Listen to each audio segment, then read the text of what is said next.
Hello दोस्तों, आज हम सुनेंगे एक माँ की दर्द भरी कहानी जिसे सुनकर आपको भी लगेगा दुनिया में कोई अपना नहीं है। अगर कहानी अच्छी लगे तो चैनल को लाइक और सब्सक्राइब जरूर कर दें। तो चले कहानी पर आते हैं। 4 साल हो चुके थे बेटे को अपना घर छोड़कर विदेश में बसे हुए। इन 4 सालों में बूढ़ी माँ और ज्यादा बूढ़ी हो गई थी। 80 वर्ष की उम्र में रामावती देवी की याददाश्त काफी कमजोर होती जा रही थी। उन्हें रोजमर्रा की चीजें याद ना रहती, लेकिन जो उन्हें हमेशा याद रहता वह था उनका बेटा। दिन हो या रात, एक पल भी ऐसा ना होता जब उन्हें अपने बेटे की याद ना आती।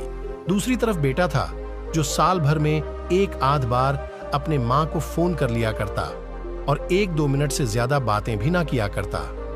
फिर भी यह बूढ़ी मां टकटकी लगाए अपने बेटे का इंतजार करती रहती। एक दिन बेटे का विदेश से फोन आया। हेलो हेलो, सुन रही हो ना मां? मनोज बोल रहा हूं, तुम्हारा बेटा। कैसी हो मां? मैं ठीक हूं बेटा।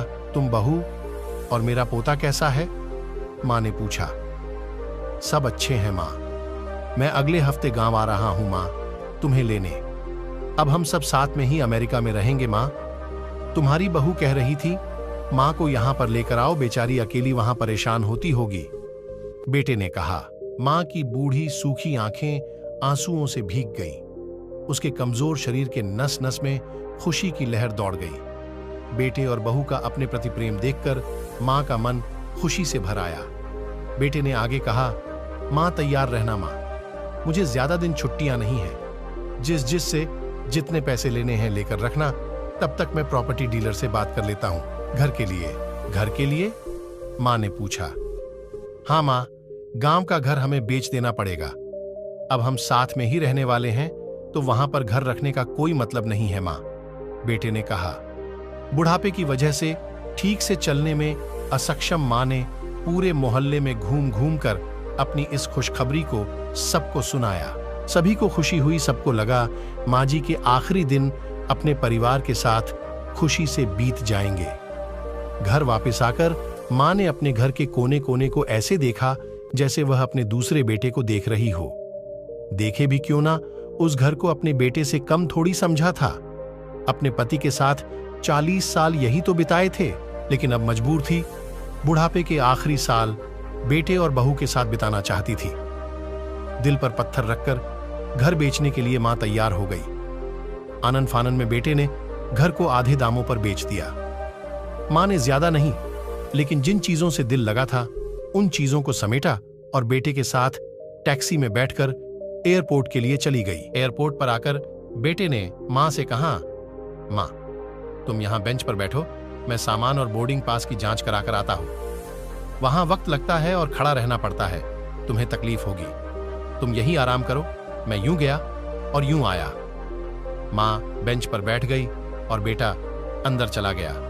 काफी समय हो गया बेटा वापस नहीं लौटा। मां सोचने लगी, ज्यादा भीड़ होगी इसलिए देर लग रही होगी। अंधेरा होने को आया, अब तो लोगों की चहलकदमी भी कम होने लगी। मां को अब चिंता होने लगी। एक कर्मचारी ने आकर पूछा, किससे मिलना है मां जी आपको? यहां पर क्यों बैठी है? डरती हुई आवाज में रामावती देवी बोली, मेरा बेटा अंदर सामान की जांच कराने गया है। अमेरिका जा रहे हैं हम।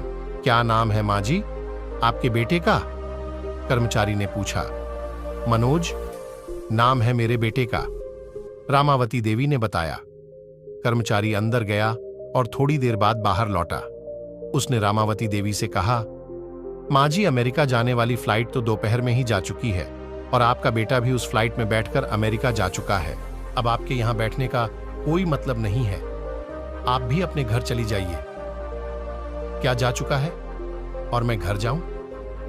घर? मां की आंखों से आंसुओं के सैलाब उठने लगे। जैसे तैसे मां घर पहुंची, जो अब उसका था ही नहीं, बिक चुका था। वो वहीं बरामदे में तुलसी के पास सो गई। घर के नए मालिक को उस पर दया आई तो एक कमरा किराए से उसको दे दिया। पेंशन के पैसों से खाना और किराए का बंदोबस्त हो जाता था। दिन बीतने लगे। कुछ दिनों बाद घर के नए मालिक ने रामावती देवी से कहा, मां जी आप अपने रिश्तेदारों के यहां पर जाकर क्यों नहीं रहती हैं? इस उम्र में आपके लिए वही अच्छा होगा। अच्छा तो होगा, लेकिन अगर मेरा बेटा वापस आया तो उसका ख्याल कौन रखेगा? मेरा बेटा बहुत भोला है, उसे अपना ख्याल रखना बिल्कुल नहीं आता। मैं कहीं नहीं जाऊंगी, क्या पता कब उसे मेरी जरूरत पड़ जाए। मां ने कहा। दोस्तों, सच बता रहा हूं मां, कि ऐसी बातें सुनकर मेरी आंखों में आंसू आ गए। किसी ने सच ही कहा है, पूत कपूत हो सकता है, लेकिन माता कभी कुमाता नहीं होती। दोस्तों, आप सभी से हाथ जोड़कर विनती करता हूं, अपने माता पिता की जितनी हो सके सेवा करना, उनके साथ कभी बुरा बर्ताव मत करना।